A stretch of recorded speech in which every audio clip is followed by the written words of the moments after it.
Now, on 105.9 FM and streaming worldwide on the WMAL app. O'Connor and Company.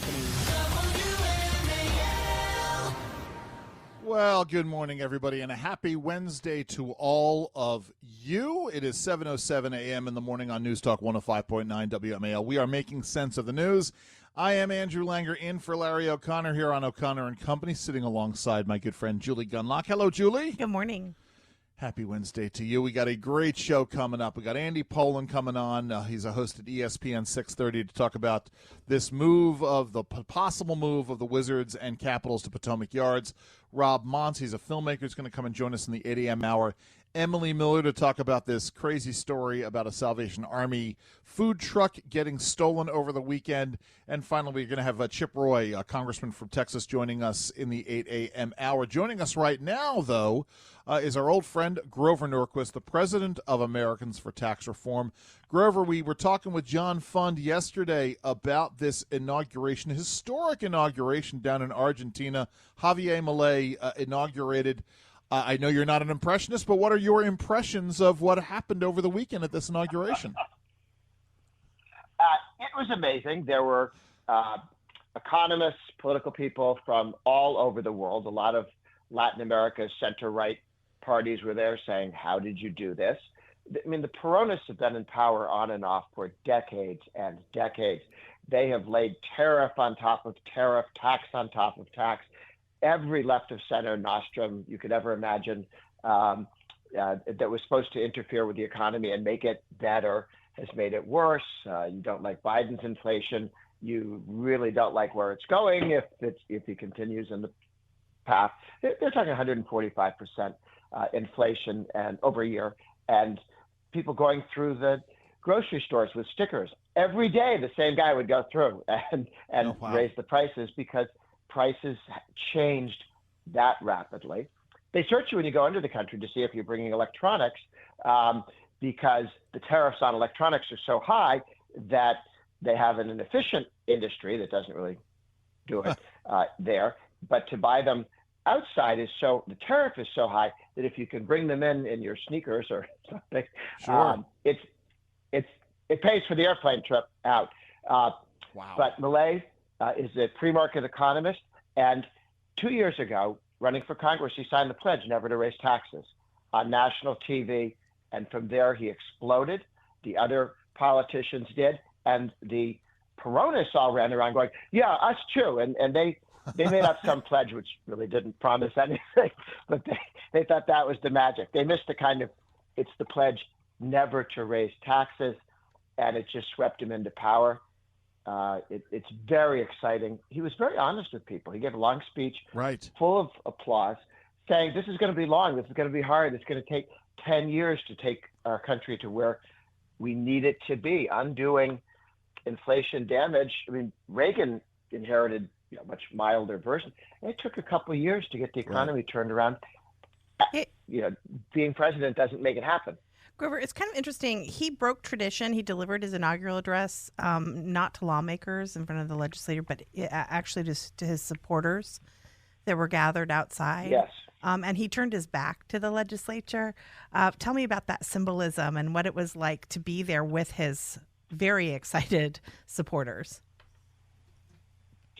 Well, it was quite something, and the Peronists there pick up on what you just saw. People have really had it with the politicians who kept saying, trust us, give us more money, more power, we'll run your life for you better than you can. And hiding their failure behind tariffs. They didn't realize how poor they were until they got poorer and poorer. It used to be the sixth richest country in the world. Wow. In the world. Right. And that's what tariffs and taxes and everybody's forced to join a union, and everything's organized through unions, and you don't get to speak for yourself. The union will do it for you, except somehow the unions tend to care more about enriching the union bosses than workers. Shocker. And so, dozens and dozens of years of union bosses protecting workers have terribly damaged working men and women in Argentina. But it was amazing to see the support for him in the street. It was really something. But Grover, listen, I want to turn our attention to Zelensky's visit yesterday. I mean, you are as big a Russia. Well, I'm sorry, I say this. I know, you and I both share our same loathing of anti-communism. That's how I came to my conservative values. I know you were very instrumental back in the 80s in terms of being a Russia hawk and supporting the administration's efforts to defeat Russia during the Cold War. What do you make of this situation with Zelensky, the tone-deaf nature of bringing him in to plead for more money? What's your mind in all of this about what we need to be doing, what the U.S. needs to be doing about Ukraine? Well, I see Ukraine very much like the battles that were fought against Soviet imperialism, Russian imperialism in Afghanistan, in Angola, in Nicaragua.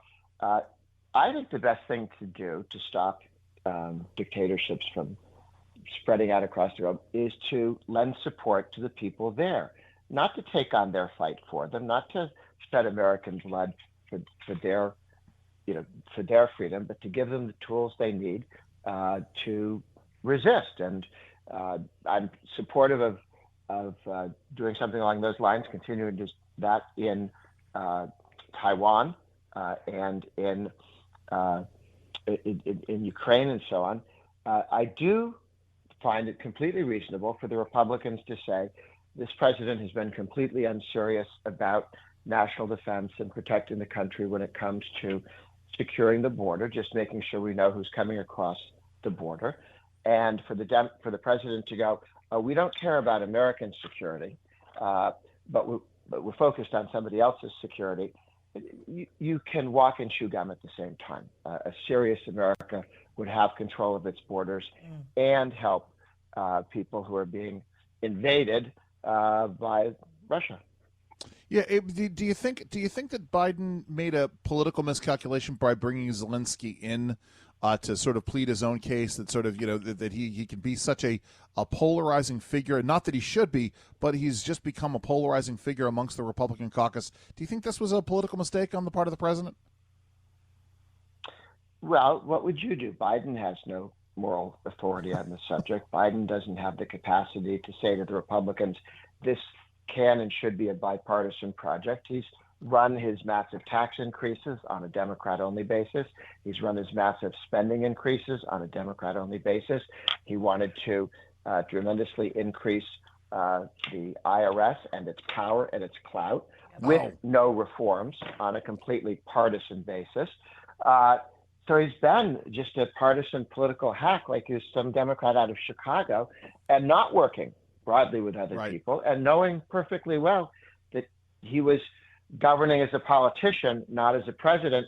So it's an awkward thing for him to come out and say, now I'm Winston Churchill, I care about the country. It doesn't work. So Zelensky's a much better spokesman than he is. Sure. Listen, real quick before I let you go, because you have rightly been putting a spotlight on these new IRS rules in terms of the Venmo or Cash App transactions. Where do things stand with that right now, Grover? This is an outrage beyond imagination. They passed a law that said if you get money or send money to a friend on Venmo, you buy you sell stuff out of your garage because you're cleaning up, and you get a couple $100 through Venmo or PayPal or any of the number of different ways to exchange money without cash or without checks, and which is great. It's made life a lot easier. The government said, look, if you're dealing in large quantities, if you're making a lot of money in the course of a year, then you have to file a 1099 as an independent contractor. It's not a paycheck, but it's a 1099. And, but you have to spend a lot of money over time. They took it down to the size of the amount of money in a year is $600. That's crazy. And so it catches almost everyone. You sell a motorcycle that used to be worth a lot of money and now it's not, but you sell it for more than $600. Unless you have the receipt, the federal government goes, that's income, pay it. No, I bought, show us the receipt, jerk. And there are going to be tens of millions of people who have to pay this each year. There was such a blowback that the Republicans said, let's repeal this. This is awful. We did pass it and repeal it under Obama. Obama saw what was coming and let it be repealed. Much more partisan. Biden says, we're not going to repeal it. He says, we're going to delay it. That's not legal. That's not legal. You can't delay laws. You can't unilaterally go, I'm not enforcing this law. Why is he doing that? Because as soon as the next election's over, he intends to go exactly back to that. And everybody who feared what he did will be hit by it. There you go. It's Grover, awful. we got to leave it there. Grover, thank you so very much for joining us. Grover Norquist, president of Americans for Tax Reform, ATR.org, and the website. We will continue in just a moment, but first it's 7:15 a.m. WMAL traffic and weather every 10 minutes. WMAL. Making sense of the news. Live. From the Home Paramount Pest Control Studios. Home Paramount, the leader in pest control since 1939. WMAL. More than just politics, because laughter is the best medicine. Download the WMAL app to stream us for free. I mean, Julie, when life really does imitate a meme, it is astounding to me. I am like that meme of Michael Jackson sitting in the movie theater to watch Thriller, just eating my popcorn. This back and forth about Harvard and the Harvard president, Claudine Gay. Yesterday we reported on the story that it's been demonstrated that she plagiarized major sections of her dissertation thesis and other research documents that she did, but she gained the support, shocker of shockers, of the entire, the unanimous support of the entire university board of Harvard University. They called it the Board of Overseers, at least they used to call it maybe they don't call it the Board of Overseers anymore at Harvard, I don't even know. In this tumultuous and difficult time, we unanimously stand in support of President Gay. The corporation, the Harvard Corporation, the university's top governance board, announced the decision on Tuesday morning. It really is astounding. And then I love this other part of it. A new report from the New York Post about threats from Harvard to the New York Post. Yeah. The university threatened the newspaper in an attempt to keep it silent on the plagiarism probe. Yeah, they were looking into this. I think it was last year or more than a year ago, and they went to the university and the university threatened them. But I will tell you, the fact that she is keeping her job is so instructive. It just shows you the institutional rot and how deep it goes. Andrew, when I was sort of one of the moms who was fighting to get schools to open, I remember being so frustrated that the school board was in lockstep with the superintendent, and the superintendent was completely off his rocker. And I remember this feeling, and the other group of people that were in lockstep with the superintendent, the PTA. Oh, yes. Right? And of course, the teachers union, I don't have to say that. But I remember thinking to myself, my God, there is nowhere for parents to go to get help. Right. Because everybody's on the same page. It's groupthink, times 1,000. And it's the same thing here with Harvard. And that's why. Yeah. Sorry, go ahead. No, but it's not just Harvard. It's right. It is not just Harvard. Harvard is the outcropping of this. That's why what happened in Loudoun County with the change in leadership of the school board was so astounding, right? The frustration of the parents that's out there. But with these universities, there is no direct impact that these parents can have. They are essentially, and Harvard being a private institution is one thing, and at least in Virginia, right? At least in Virginia with the state schools, the governor has the power to appoint board members to those state schools. So that can change over time. Sometimes it's a little bit more difficult. Listen, I know stories about people who've been on the boards of major public universities who have tried to enact reforms at those universities and have been savagely attacked from within, found themselves under threat. But this is why it is important that people like Bill Ackman, who's hedge fund manager, billionaire, right, and a huge contributor to Harvard, and many other contributors are starting to pull away. And this is happening at Penn. It's happened at MIT. We're seeing that some of these people are waking up to the anti-Semitism and just the rot, the DEI rot on these college campuses, and how they've turned away from academic scholarship and to this devotion really to DEI. And so that's frankly what's making a difference right now. But just like parents trying to get schools open, parents of kids in these universities, particularly Jewish students and Jewish parents, they have no one to appeal to. Right. That's absolutely true. Except for wealthy alumni, that is certainly something that is done. But let me just say this, right? Because the allegations against Claudine Gay, this report about her plagiarism, we talk about this, and we talk about the double standards. We talked about this yesterday of the 21 students who've been expelled for plagiarism at Harvard, while Claudine Gay is able to remain president. But let's also remember that when it's high-level academic plagiarism, this is not a victimless crime. Someone else did this hard work. And so you have this professor from Vanderbilt, Carol Swain, whose words were stolen by Claudine Gay. I mean, she has every right to step up there and say Claudine Gay needs to step down. It is just a horrendous story, so much of a mess. And yes, I am consuming my popcorn as I watch it. We've got so much more to get to. Right now it's 7:23 on WMAL. Now on 105.9 FM and streaming worldwide on the WMAL app. O'Connor and Company.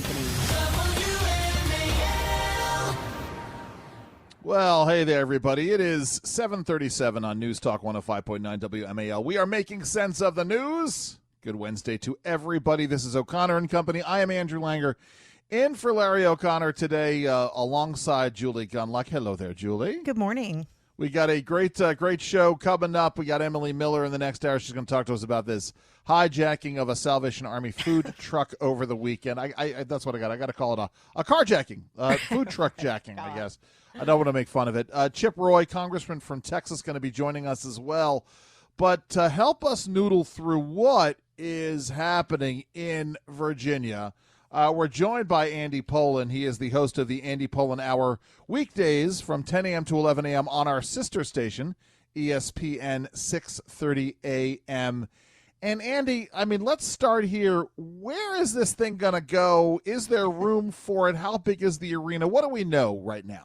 Okay, we can go back quite a ways on this site. This goes back to 1992 when then Redskins owner Jack Kent Cooke attempted to make a deal with the state of Virginia and then Governor Doug Wilder to build a stadium there. There was no metro at that point in that area. The station's due to open at Potomac Yard in May, and it was successfully fought off by the citizens of that area, led by Congressman Jim Moran. And that's how the team wound up at the current dump that it plays at in Landover, because Cooke was chased away and he wanted to build a stadium as quickly as he could. He was getting older, and fortunately he did not live. Build it in Alexandria. Yeah, he was getting Potomac Yard. We're going to make a silk purse out of a sow's ear, and so that didn't happen. And yeah, he built in Landover. It was finished after he passed away. And so, this has never been a great site for them. But this is all about what's happening with the Capitals and the Wizards, who have been playing at what's now known as Capital One Arena since 1997. And they had been in Landover before. In fact, we just celebrated the 50th anniversary of the opening of the Capitol Center. The owner of the team, Abe Pollin, had wanted to move his Baltimore Bullets to Washington, couldn't make a deal in the city of D.C., so he built his own arena in Landover. And when more and more downtown arenas were being built around the NBA and NHL, he made a deal and put up his own money and built it where it is. And, I thought when it opened in 1997, wow, that's great. That's what we're going to say. They're going to stay there for eternity. Yeah. And now, at an arena that's 26 years old is one of the oldest in the league.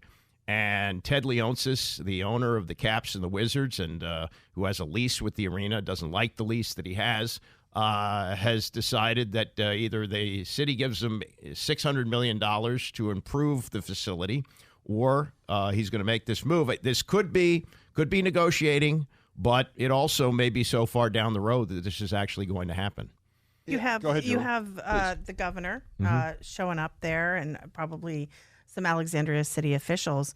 It seems kind of like a done deal at this point. It does, but when Cooke made his announcement in 1992 with Doug Wilder, that also seemed like a done deal. Sure. And there have been other things like when the city agreed to build Nats Park, there was opposition at the last minute led by Linda Kropp of the city council, and for a little while that looked dead too. and that was resuscitated. So, until they break ground, and that's not even supposed to happen until 2025, I think there's probably still room for negotiation. You mentioned that neighborhood. I know that neighborhood. I live right there. And you mentioned some pushback. Obviously, they got it. They pushed it out. Killed it. They killed it. And you mentioned Jim Moran. Don Beyer now represents that area. And Julie's taking notes as to what she can do here. Go ahead. No, but what's the have you heard anything about the neighbors there? Oh yeah, they don't want it. They don't want it there, but that doesn't mean it won't happen. Right. Right. But yeah, there has been pushback. Similar. Yeah, similar. But also, with the metro station there, that's changing. And another thing that you're seeing, and the Braves have done this, they moved to a suburban area from Atlanta. And when you do something like that nowadays, it becomes an instant city. And that's what you're looking at. You're looking at restaurants and hotels and all the things that go along with the new arena these days. That never really happened with the Capitol Center. There was like a Bojangles across the street, and that was about it. So that this will be if this goes through.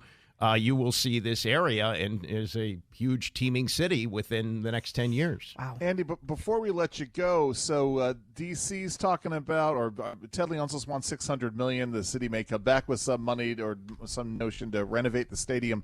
Do we know what kind of money, if any money, Virginia's putting up for this thing? What's sort of greasing the skids here? Well, it's more complicated than I fully understand, Sure. but the gist of it is they're paying for it, and Ted becomes a partner with them, and he gets out of this lease that he doesn't like with Capital One Arena, and it's probably a much better financial deal for him. Now, when he and other owners talk about the importance of their teams to the city and how great it is to have revitalized D.C., well, that's you take that with a grain of salt.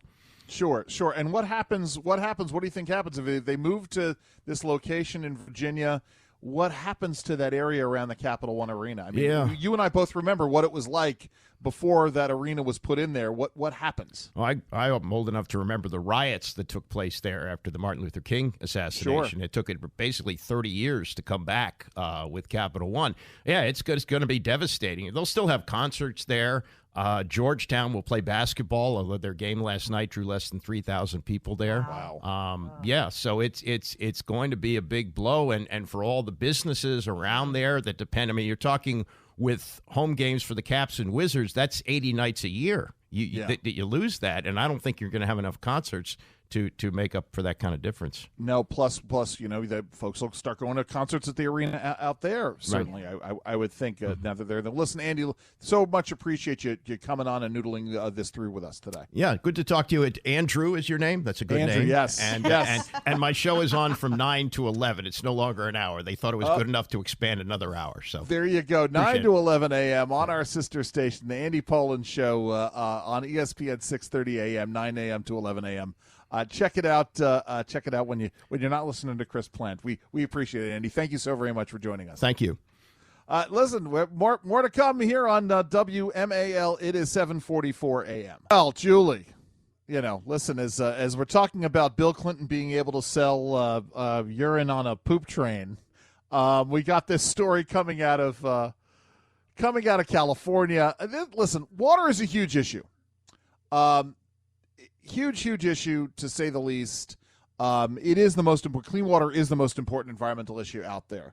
And now we've got this story. California obviously struggles with it in terms of its population, in terms of where to get the potable water. They are tearing down dams in the West, as they've been doing for some time. Always a controversial situation. Let's hear this. Here's Laura Ingram last night with someone named Jimmy Falia talking about using wastewater, treating wastewater, and injecting it directly back into the water supply. Here's what they had to say. California seems to like that idea. State water regulators are poised to approve long-awaited rules that will allow local water agencies to convert sewage, such as that from drains, toilets, showers, directly to drinking water, Jimmy. Listen, Laura, I shouldn't be judging what anyone drinks after the weekend I had in Dallas, but this is disgusting. It is gross. But knowing California, Gavin Newsom will find a way to spin this into a positive. He'll be like, California has the #1 tap water and the #2. And liberals will be like, that's amazing. And Republicans will throw up because we get what they're doing here. But it's very important, just quickly for the viewer to understand, like all climate policies, nobody pushing them is engaging in them. Do you think there is a world where Bill Gates is drinking poop tap water? Would you stop it? Bill Gates is so rich, he's using people as furniture. Listen, it gets down to this is California, and the world envisioned by Soylent Green, the famous early 1970s sci-fi movie in which, by the way, I'm going to give it away. Spoiler alert here: Soylent Green is people. Mm-hmm. This is where we are now, Julie. I mean, and let me be really clear about this, because this is not something that is just in California. I know there are municipalities and counties in Virginia that are talking about this issue of injecting treated wastewater back into aquifers as a way of dealing with increased water demand. So it's not just California that is looking at this, but it's also here in our area. Do you remember the raw water craze a couple years ago, where people would go to rivers and lakes and fill up tanks, usually glass containers, with raw river and lake water? Of course, people, and then they would drink it and they would say, this is the most wholesome. Sure. Right. And they're not catching rainwater here. They're catching fetid, nasty water where things die. Right. And decay. And I mean, you always hear that story about the brain amoeba, or the amoeba that goes through the nose and then it gets someone's brain, and then it eats their brain. I'm terrified of lake and river water because of that. Anyway, it's like 1 in a billion chance. Yes, but anyway, number 2 as to why Julie won't camp. Yes, I understand. These really like weirdo climate activist people were drinking raw water. This is even rawer. So don't do this. And let's be really clear. California is talking about doing this, and let us not forget that they have plenty of water right next to the state that they could be, if they just invested in desalination, they can pull that water directly from the. Now, they are sending their wastewater currently back into the oceans. So if you're going to go back here and do this, frankly, there are places in Virginia where we could do this as well and pump it the other way, right? Build, instead of building reservoirs up in the mountains on a higher ground. Now, it can be a little bit complicated to pump water from the oceans into higher elevations, but nevertheless, right? This is not necessary. We do not have to turn to poop water at this point. It is a situation in which, access to, listen, I'm not going to lie, but, we all know access to clean water is a massive issue. They could use toilet water for agriculture, for crops, right? That's fine. But why they want to turn this into drinking water is a little confusing. Well, again, especially when you go down the road and you have these oceans that are right next to you, and you can pull this water from the oceans and get it, desalinate it. That's the right word, right? Desalinate. Yeah. Pull the salt out of the salt water in the oceans, and deal with it that way. And then you got all this salt that you can use for things, by the way.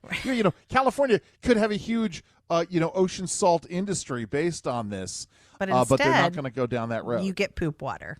Instead, you get poop water, because that's literally every progressive policy eventually turns to poop. It's 7:53. We're on here on O'Connor & Company, WMAL.